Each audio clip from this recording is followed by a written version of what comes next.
The Prabhupada Connection. Causeless Mercy. 49. God Sisters of the Movement and Srila Prabhupada. By Pratha Devi Dasi, please accept my humble obeisances. All glories to our beloved Srila Prabhupada, who has saved us all from the darkness of ignorance and shown us the light of Krishna. Where to start glorifying the pure devotee? The mercy of Srila Prabhupada is more than I understand, of course, but especially back in the early 70s. Yet due to my interest in yoga and meditation, these ultimately led me to him. During that time there were many yogas and gurus arriving at the shores of America. While I found this interesting, I also did not want to be cheated. The more I discovered about them, the more I philosophically disagreed. For example, friends started to show books to me which stated you are one with God, just as a drop of water merges and becomes one with the ocean, losing its individuality, so too do you. That didn't mesh with me. My response may not have been sophisticated in my young mind, but I did not believe we lose our identity and simply merge.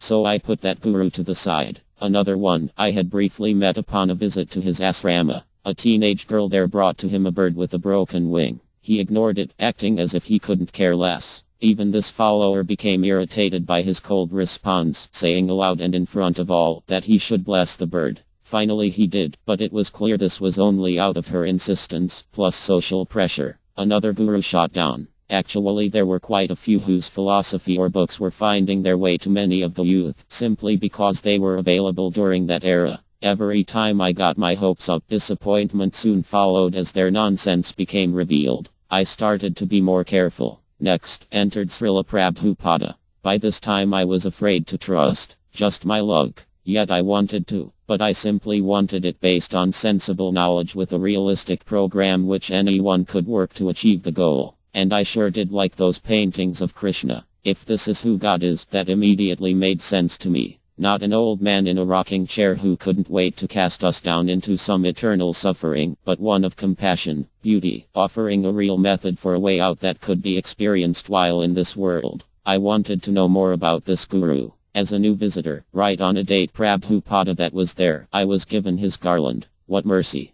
Though upon entering certain rooms, a person could not bring such a transcendental item in with them. I was instructed to hang it on the nail outside the door. Upon my return, it was gone. With my naivety, I had no idea that the devotees would snatch it away. I reminded myself it was so special that it must have been irresistible. My spiritual life seems to have a regular counterbalance or imbalance to whatever goes on, but one lesson is to appreciate what comes our way. At least I had the opportunity to wear it. It was yellow. I remember the flowers were yellow. Thank you Srila Prabhupada for such mercy, as I so much do not deserve it. Sometime after I moved into the temple, Prabhupada visited America. He was lecturing. The story was from the Bhagavatam about Ajamila and Narayana. As the devotee continued, he read that at the time of death Ajamila called out, "O Narayana, O Narayana, O Narayana." To which Prabhupada interrupted and said, rough quote, "Why 3 times? No,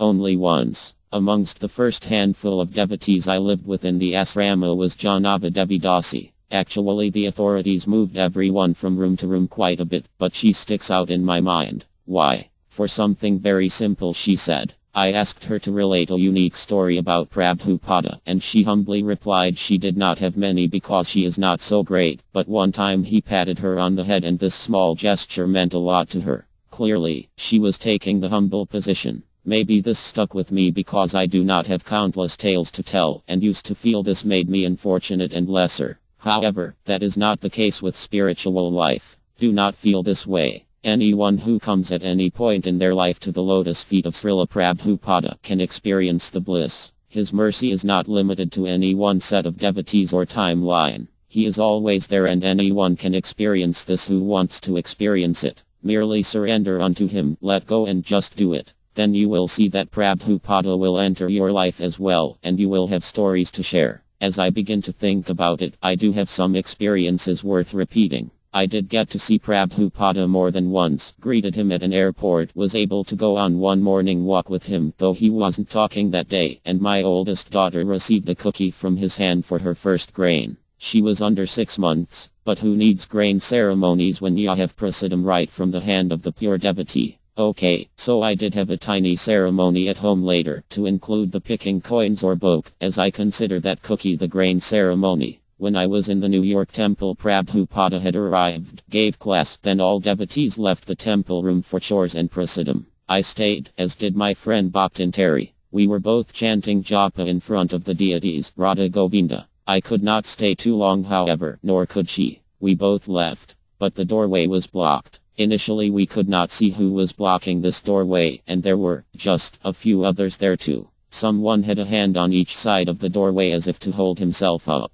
Then Bhaktin Terry pointed out to me who it was. Prabhupada. We backed away and watched as the other two were doing something to his feet. I could not believe how it was usually so hard to get close to him, yet everyone had duties and breakfast to tend to. They had to go, and here he was, and here we were. More mercy. Another time when Prabhupada was visiting, I was with a devotee friend Bhaktin Eileen. Since initiated I don't know her name. It was warm outside I recall, and many devotees were surrounding and following Prabhupada. We of course did the same, but it was always hard to get close with so many men around him. Suddenly Eileen noticed something on the ground. It was the end of Prabhupada's cane. It came off. She handed it to one of the men in order to have it put back. He accepted it and left. No problem. A little while later she found it again, and again she returned it. I don't know the meaning of this and suspect maybe it was starting to break, but something always seems to be going on around Prabhupada. Just being able to touch a piece of the cane he used daily was wonderful. The unique spiritual powers of Prabhupada would surprise us on various occasions.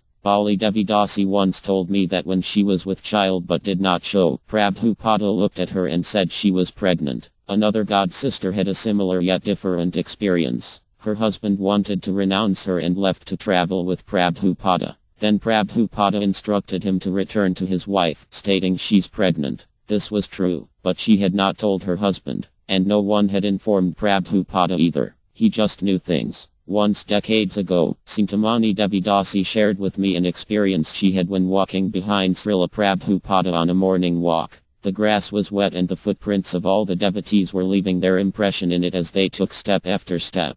However, she saw that Prabhupada's did not. There was no pressure applied which would mat down the grass. It appeared as if he were floating over it. A letter for proof can be found in the Veda base. As I began to write all of this, I noticed there are more memories than I realized, direct and indirect or shared. Maybe this is, in part, why Prabhupada instructed us to write our realizations daily. I encourage everyone to start writing something to be published on http://www.prabhupada.com. Don't be shy. I felt unqualified, and still do. However, it's not about us, it's about sharing the nectar of Prabhupada with those who were not there at the time, or refreshing the memories of those of us who are starting to become a little rusty, or those who never heard your specific story. We need those stories so they don't get lost to the winds of time. Next, the years passed. Before we knew it, there were so few Prabhupada disciples to be found. Association is important, so I wondered, where'd everybody go? For years I went along, probably like most, dragging myself along just wondering why it was like this, and going nuts when I finally did run into a god sister who was here when Prabhupada was present in Vapu form. Nevertheless, there remained a dearth, an emptiness, a void. Too few of us. It wasn't like this before. People were beating down the doors to join, then happily bumping into each other all over the place. I remember one devotee telling me how she decided to went all the way to the desert, only to bump into a Bhagavad Gita as it is. She returned as a result. Devotees and books were everywhere. Thus, this change made no sense. Finally I decided to do whatever I could to relocate some of the women devotees of that era to offer a safe place to reconnect, to talk about things that we need to express, to laugh, cry, and all that goes along with this. Therefore I started an e-group, Senior Devotee God Sisters. To clarify, it is not an arrogant, elitist group. Rather, we're lost. We've become the minority. And Prabhupada initiated a lot of women. There are so few places anymore where we can go to locate one another, since many no longer fit in, or whatever other reason there may be. Many older god sisters are on their own, but they are like gold. So any ladies out there from the old days of this movement who would like the friendship and association of other devotee women who have been there, done that, and come out the other side with boundaries and sanity, please take a look at our e-group and join if the shoe fits. Read and see if it's for you. http groups yahoo.com group senior devotee God sisters. On the front page I placed a picture of Prabhupada in his rocking chair at New York because I used to clean that room, saw that rocking chair regularly, and tried to get into the room when he arrived. Though too crowded, of course. At the time I had little idea of how much mercy I was getting by cleaning that big, long floor, sometimes even making me late. Oh, I understood it to a degree, but finding this picture with him sitting in the white rocking chair holds a nostalgic meaning to me. Though nostalgia is not dead, let's keep recreating it. So please do come here and chat about Prabhupada. Thank you for your time. All glories to our beloved spiritual master, Jagatguru Srila Prabhupada. Your servant, Pritha Devi Dasi, Editor, Senior Devotee God Sisters, Krishna's Distance Healers, Inspiration Newsletter, Srila Prabhupada and George Harrison website, Herbs and Things.